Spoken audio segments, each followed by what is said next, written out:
Yeah ఇది ఒక వార్త. ఈ వార్త పక్కన పెడితే వెనిజువేలా జంట భూకంపాలు వచ్చి 920 మందికి మరణాలు జరిగినట్టు నిన్న 150 180 ఉండే 920కి పైన మరణాలు జరిగినాయి ఇప్పటికి పైననే. ఇప్పుడు ఇంకెంతమంది దొరికారు. సో ఆ శవాల గుట్టలతోని ఆ వెనిజువేలా మొత్తం నిండిపోయింది. ఒక్క నిమిషం వచ్చిన భూకంపం, ఒక్క నిమిషం 2 సార్లు వచ్చింది.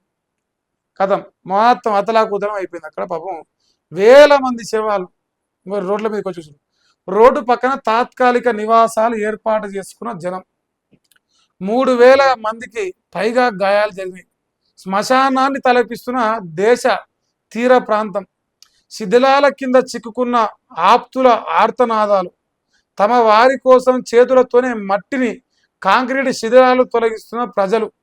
వివిధ దేశాల సాయం కొనసాగుతున్న సహాయక చర్యలు అని చెప్పేసి ప్రపంచ దేశాల్లో మనసున్న మహారాజులందరూ పాపం వాళ్ళని ఆదుకునే ప్రయత్నం చేస్తారు. భూకంపం వచ్చింది, అడే ప్రళయం, అది ఒక రకంగా.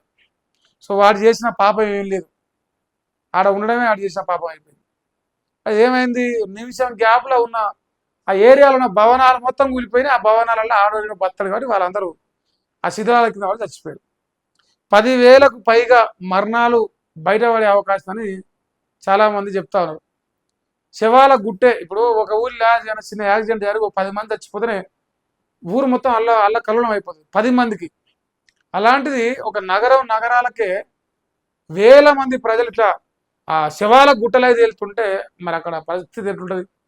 సో ఆ కాంక్రీట్ శిథిలాలను కూడా వాళ్ళ కుటుంబ సభ్యులు, చుట్టాలు, బంధువులు ఆ శిథిలాలను తీసి శవాలను వెలికి తీసే ప్రయత్నం చేస్తారు.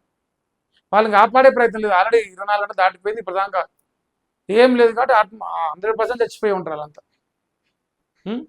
సో పాపం చాలా పెద్దగా జరిగింది. ప్రపంచం మొత్తం దీని వైపే చూస్తున్నది, వార్త వైపు. వరుస భూకంపాలతో ఒక నిమిషం వేరే పేపర్ రాసి చూద్దాం. ఇది రాసిండా రాధాకృష్ణ? రాయలే, ఒక్కటే రోజు రాసింది, కథ ఇంకా వీకెండ్. ఈయన కూడా రాయలే. శిథిలాల కింద 50,000 మంది ఉన్నారట.